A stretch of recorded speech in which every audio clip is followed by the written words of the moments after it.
कल मैंने आपको बताया था ना नो मर्सी में बेकी लिंच का वो क्या मैच था। उसके बाद उन्होंने फोटो अपनी डाली है, इसको मैं ब्लैक एंड व्हाइट कर दूंगा क्योंकि कलरफुल में दिखाऊंगा तो थोड़ी और प्रॉब्लम होगी इसको देखने में। लेकिन ये इतना एक्सपोज हो गया कि मतलब जो बॉडी के फैट टिश्यूज हैं वो भी दिख रहे हैं, और ऐसे इतनी आसानी से वो दिखते नहीं है। कोई अंदर तक जब इंजरी जाती है ना तब ये हाल होता है उनका। ये उन्होंने खुद अपने इंस्टाग्राम पे पोस्ट किया था। तो ना सिर्फ वो मैच दिखने में ब्रूटल था लेकिन उसका आफ्टर मैथ भी। Okay, hello chatters, my name is Rohit and you are watching wrestle chatter.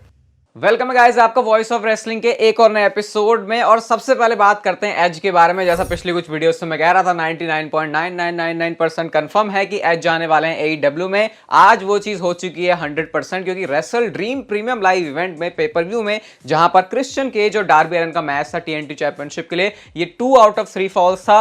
इस मैच में एज ने एडम ने अपना डेब्यू कर लिया है एईडब्ल्यू में। तो मैच की कहानी ये होती है कि पहले तो 2 आउट ऑफ 3 फॉल्स मैच में जीत जाते हैं क्रिश्चियन केज और TNT चैंपियनशिप उनके पास ही रहती है। उसके बाद उनके जो साथी हैं लूचासॉरस और निक, ये मिलकर डार्बी एलन पर अटैक करते हैं, स्टिंग बचाने के लिए आते हैं। और जब वो स्टिंग को उसी तरीके से मारते हैं जो कि एज ने अपना रिसेंटली WWE बहुत ही ट्रेडमार्क वाला शॉट बनाया है कॉन्चेर्टो की, वो बीच में फंसा के ऐसे बीच में सैंडविच बना रहे हैं हेड का, उस टाइम पर लाइट्स ऑफ होती हैं। एक गाड़ी आती है पुरानी सी जिसमें हमको दिखता है कि कोई बंदा ड्राइव करके उसको कहीं से जा रहा है कहीं को आ रहा है, और उसके बाद ब्लैक स्क्रीन हटती है। एरिना में हम लोग देखते हैं क्रिश्चियन केज सब देख रहे हैं क्या हो रहा है ये, और तभी थीम सॉन्ग प्ले होता है एज का, वही थीम सॉन्ग जो कि वो अपना WWE में यूज करते हैं। और रेटेड आर सुपरस्टार आ चुके हैं इस समय AEW में, मतलब WWE से उनका ट्रांजिशन हो गया है AEW में। लेकिन सवाल यही था कि WWE से आ तो गए हैं एज, लेकिन अब करने क्या वाले हैं यहाँ पे। सबके दिमाग में था क्वेश्चन कि क्या ये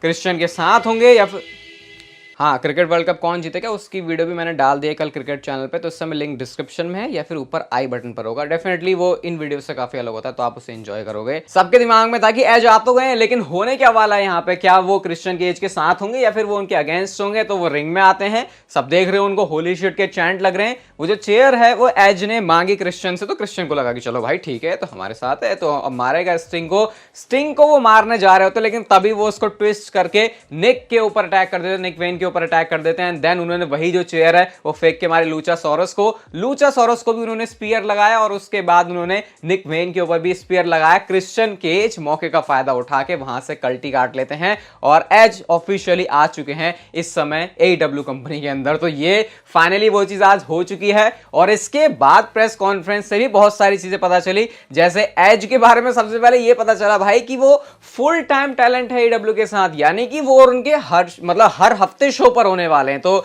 जैसे आपको पता है वर्क फोर्स की तरह काम करते हैं। जब वो WWE में भी आए थे तो ऐसा लग रहा था कि यार अरे बड़ा नाम आया है, ये तो कहां ही रेसल करेगा, लेकिन जब मौका मिलता था एज को रेसल करने का वो तब करते थे। वैसे मुझे एज नहीं बोलना चाहिए, मुझे एडम कोपलैंड बोलना चाहिए, क्योंकि इस नाम के साथ वो AEW के कंपनी के अंदर जाने जाएंगे, क्योंकि एज ऑब्वियसली वो जो ट्रेडमार्क है वो WWE कंपनी के लिए होने वाला है। एज ने ये भी बोला कि उनको एक बच्चे की तरह फिर से महसूस हो रहा है, काफी वो अच्छा फील कर रहे हैं। इवन उनका जो 10 अक्टूबर को ट्यूसडे को कैंसस सिटी में AEW डायनामाइट का शो है, वहां पर मैच भी ऑफिशियल हो गया लूचासॉरस के साथ में। तो ये उनका डेब्यू मैच भी हो गया, क्योंकि पता है आपको, पता ये समझ में आते होगा कि एज कितना ज्यादा ऐसा तड़पते हैं कि उनको जितनी रेसलिंग करने को मिले, जितना ज्यादा वो शोज पर अपीयर हों। इसके साथ साथ ये भी हमको पता चला कि जो रेटेड आर सुपरस्टार वाली टर्म है उसको WWE ने 2020 में रिन्यू नहीं किया था। तो इस चीज का फायदा उठा के WWE में नहीं, अब AEW के अंदर रेटेड आर सुपरस्टार के नाम से एडम कोपलैंड को हम लोग जानेंगे। तो ये बहुत बड़ी साइनिंग थी आज, ये मुझे कहना चाहिए कि क्योंकि WWE में रिसेंटली भी एज का रन रहा है तो बहुत सारे फैंस एज के इस चीज से फेमिलियर हैं।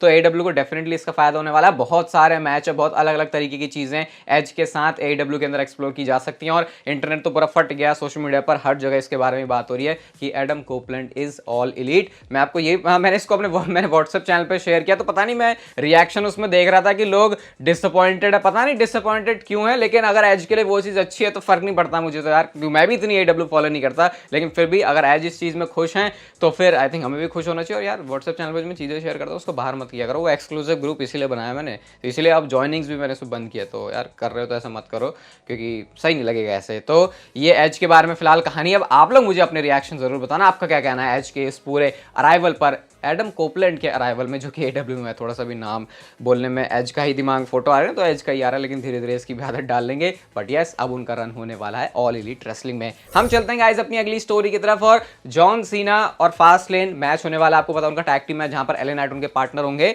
तो जो डेडिकेटेड हैशटैग है फास्टलेन प्रीमियम लाइव इवेंट के लिए, वहां पर जॉन सीना की बड़ी मस्त से ऐसे इमोजी लगाई हुई है। तो ये आपको पता ही है डब्ल्यूडब्ल्यू तब करती है जब, मतलब करती ही है हर शो के लिए, जब करती है क्या, कभी कभी नाम के साथ हो जाता है, लेकिन फास्टलेन के लिए पूरी जॉन सीना की इमोजी है। तो पूरा जॉन सीना समझ लो फास्टलेन पे, पूरा जो फास्टलेन शो है वो जॉन सीना के नाम पर ही बिक रहा है, और इसीलिए उन्होंने जो पोस्टर भी रिलीज किया था उसमें सिर्फ जॉन सीना ही फीचर्ड थे। बीडब्ल्यू की तरफ से गाइस एक रिपोर्ट आई है, और अनडिस्प्यूटेड टैग टीम चैंपियनशिप जो है वो भी ऑन द लाइन होने वाली है फास्टलेन प्रीमियम लाइव इवेंट के लिए। और जो कल मंडे नाइट रॉ का एपिसोड होने वाला है वहां से शायद आपको चीज पता चल जाएगी, ऐसा बूजर रेसलिंग की तरफ से रिपोर्ट आई है। तो फिर कल के शो पर ये चीज हमको थोड़ी सी पता चलेगी। और हाँ, कल का शो जो मंडे नाइट रॉ का है वो फास्टलेन से पहले आखिरी शो भी होने वाला है। तो फिर इसका मतलब कि कल डब्ल्यूडब्ल्यू कुछ इंटरेस्टिंग चीज दिखा सकती है फास्टलेन को और ज्यादा हाइप करने के लिए। ड्रू मैकिंटायर ने अपने टिकटॉक अकाउंट पर, जो कि हम तो एक्सेस नहीं कर सकते, तो हम तो ट्विटर से या फिर एक्स से ही ये चीज पता लगाते हैं, तो ड्रू मैकिंटायर ने अपनी वो ब्रोकन ड्रीम्स वाली पूरी एक वीडियो निकाली है, जहां पे वो क्लैश एट द कैसल से पहले जो वो हुआ था उनका रोमन रेंज के साथ मैच, हार गए थे उसमें, लेकिन कुछ तो टीज कर रहे हैं यहाँ पर ड्रू मैकिंटायर। वैसे आपको पता है रिसेंटली उनका जो कैरेक्टर भी है वो भी ऐसा लग रहा है कि एक बहुत बड़े चेंज के साथ जाएगा, हील उनको बनाने वाले हैं, फिर डार्क थोड़ी सी उसमें वाइब लेके आने वाले हैं, वो पता नहीं क्या टीज कर रहे हैं। लेकिन ये चीज भी इसमें बहुत ट्रेंड कर रही है ड्रू मैकिंटायर से रिलेटेड, कि उनके कैरेक्टर में क्या चेंज हो रहा है या फिर क्या उनका हील टर्न हो रहा है। और ये वीडियो जब सुनने को, ये सुनी ना वीडियो है जो, और उनका जो पुराना वाला थीम है वो तो अब अलग ही हिट कर रहा है। वैसे भी अभी ड्रू मैकिंटायर का बहुत अच्छा थीम सॉन्ग है, लेकिन कुछ डिफरेंट प्लानिंग है ड्रू मैकिंटायर की। अगली स्टोरी की तरफ गाइस हम लोग चलते हैं, और एक बहुत बड़ा डिफरेंस रेसलटिक्स ने बताया डब्ल्यूडब्ल्यू के स्मैकडाउन के शो के लिए और साथ में एडब्ल्यू के डायनामाइट के शो के लिए। तो स्मैकडाउन का जो शो था वो तो 12,600 लोग उसको देखने आए थे, लेकिन जब डायनामाइट के सेम वीक में टिकट्स की बात हुई तो 3,000 भी उनके टिकट्स नहीं बिके हैं। तो इस समय एडब्ल्यू का बिजनेस अगर आप अटेंडेंस के हिसाब से देखो तो भले ही वो उधर ऑल आउट ऑल इन में जाके लंदन में जाके कुछ कमाल करके आए थे, लेकिन यूएसए के अंदर उनका मार्केट जो कैप्चर करने की अभी इस समय पावर है वो इतनी ज्यादा नजर नहीं आ रही। देखते हैं ये एज के आने से लैंडस्केप कितना चेंज होता है, क्योंकि एज डेफिनेटली एक बिग नेम है। जैसे सीएम पंक के आने से हम लोगों ने देखा था कि लोग शोज को देखने जाते थे क्योंकि ऑलरेडी बड़ी बड़ी स्टेज पर परफॉर्म कर चुके हैं। तो इस बात का एडवांटेज फायदा एज से भी पूरा लिया जाएगा, एडम कोपलैंड से भी पूरा लिया जाएगा एडब्ल्यू कंपनी में। जेड कारगिल के बारे में मैंने आपको बताया रिसेंटली उन्होंने साइन किया है और कितनी ज्यादा इसके बारे में हाइप बनी है। तो पता है क्या हो रहा है, डब्ल्यूडब्ल्यू में जो क्रिएटिव टीम है ना वो सारी की सारी लग गई है जेड कारगिल की बुकिंग के लिए, कि कैसे हम इससे बेस्ट चीज निकलवा सकते हैं, क्या बेस्ट सिनेरियो होगा इनके लिए।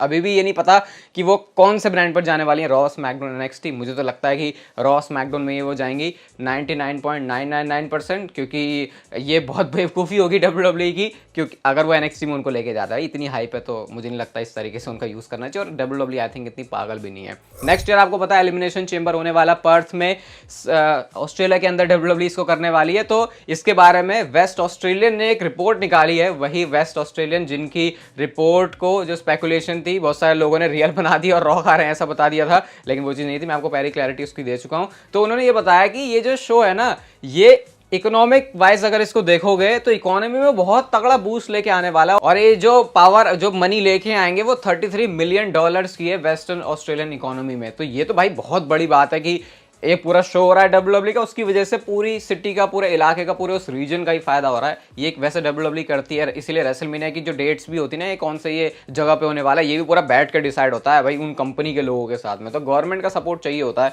और वो चीज़ जब सुपरस्टार स्पेक्टिकल हुई थी तो मैंने हैदराबाद की गवर्नमेंट को देखा था, वो कैसे पूरा कोऑपरेट कर रहे थे डब्ल्यूडब्ल्यू के साथ। तो ये एक चाहिए होता है डब्ल्यूडब्ल्यू के साथ, और उसके बाद तो फिर डब्ल्यूडब्ल्यू अपने झंडे गाड़ी देती है, जो हर जगह जाके कर ही रही है। अभी रिसेंटली डब्ल्यूडब्ल्यू का लाइव इवेंट हुआ था सैन फ्रांसिस्को में, तो यहाँ पे जे ऊसो ना सिर्फ रॉ में या फिर मेन रोस्टर की स्टोरी लाइन में, जबकि लाइव इवेंट में भी वही चीज कर रहे हैं जो कि आगे कुछ होने वाला है उसकी तरफ इशारा कर रही है। कोडी रोड्स और डेवन प्रीस्ट का मैच था, तो सोचो जे ऊसो बचाने के लिए आए यहाँ पे कोडी रोड्स को, जब जेडी मैकडोना भी आते हैं तो वो नंबर्स गेम को इक्वल करने के लिए। तो लाइव इवेंट में भी जे ऊसो का पूरा पूरा साथ है कोडी रोड्स के लिए। भले ही हमारे संदीप माहेश्वरी कोडी रोड्स ये कहते हैं कि मुझे नहीं पता जे ऊसो मेरा बहुत अच्छा दोस्त है या फिर क्या है, लेकिन अगर सेम टाइम पर देखा देखा जाए तो भाई जे उसे तो पूरी दबा के मदद कर ही रहा है। तो देखते हैं अभी जब रोमन रेंज वापस आते हैं और अगर कोडी और रोमन ये फिर से होने वाला है कुछ, मतलब रॉक वाली चीज़ तो है ही, लेकिन फिर भी अगर कुछ ये कर रहे हैं तो उसमें जे उसब कैसे रोल प्ले करते हैं, क्योंकि पहले तो अगेंस्ट थे, अब ऐसा लग रहा है कि शायद वो साथ में होंगे। कल वाली वीडियो में जो नो मर्सी की मैंने बनाई थी उसमें मैंने आपको बताया था कि जो डोमिनिक मिस्टीरियो है उनके पास से NXT नॉर्थ अमेरिकन चैंपियनशिप चली गई है। तो जजमेंट डे के कुछ मेंबर्स का रिएक्शन इंक्लूडिंग रिया रिप्ली का रिएक्शन ये आप देख सकते हो। यू आर एफिन किडिंग मी, ऐसा वो बोल रही हैं। और साथ में डेमन पीस ने भी अपनी वही फेमस वाली इमोजी यूज़ किया जो कि हर कोई उनकी मीम की तरह यूज़ करता है, मतलब वो भी अवेयर हैं अच्छे से। देखते हैं मामी कोई अच्छा लेसन देंगी क्या डोमिनिक मिस्टीरियो को, क्योंकि हार तो गए हैं वो। अब मामी ने थोड़ा डिसअपॉइंटेड तो होंगी यार वो अपने आशिक से कि यार ये क्या किया है इसने, हम तो सारे टाइटल वाले थे इसके पास, अब है नहीं। तो वो भी एक अच्छा मूवमेंट रहेगा। और रिया रिप्ली कब आने वाली है वो मैंने आपको कल वाली वीडियो में बताया था। ब्रॉन स्ट्रोमैन के बारे में अपडेट है, तो ये इंस्टाग्राम स्टोरी देख सकते हो जो कि WWE ने खुद से अपने अकाउंट में पोस्ट की है। और यहाँ पे अगर मैं ब्रॉन स्ट्रोमैन को देख पा रहा हूँ तो यार चलो ये हो सकता है वर्कआउट पंप हो, लेकिन थोड़ा सा साइज बड़ा लग रहा है ब्रॉन स्ट्रोमैन का। ऐसा लग रहा है कि शायद थोड़ा सा उन्होंने कुछ गेन किया है, मतलब मसल के टर्म्स में नहीं, मसल तो ऑलरेडी उनकी उतनी हो चुकी है कि इससे ज़्यादा हो नहीं सकती। फिर तो भाई आपको अंदर कुछ सामान ढालना पड़ेगा तभी काम होगा। वो ब्रॉन स्ट्रोमैन आई थिंक अपनी जो पीक है उसको अचीव कर चुके थे पहले ही, लेकिन शायद बढ़ा रहे हैं वो। जो मैं कह रहा था ना कि थोड़ा भारी भरकम ब्रॉन स्ट्रोमैन पहले वाला दिखना चाहिए, होपफुली दिखें वो, क्योंकि वो वाले ब्रॉन स्ट्रोमैन ज़्यादा ब्रॉन स्ट्रोमैन फील होते हैं। आज की next and final story, Roman Reigns and the rock की स्टोरी लाइन में कैसे एक बहुत बड़ा रोल प्ले कर सकती हैं। रॉक की डॉटर उससे रिलेटेड है, तो वो बताने से पहले सबसे पहले आप ये ट्वीट देखो एवा रेन का।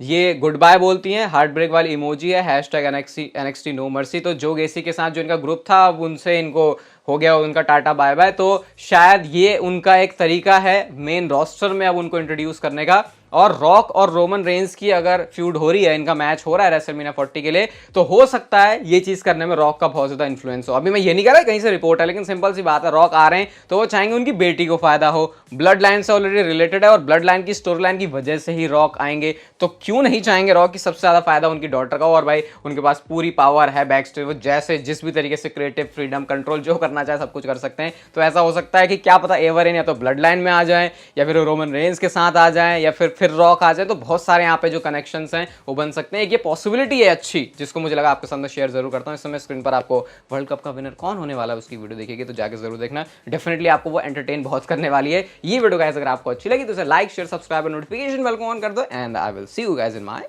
Next video.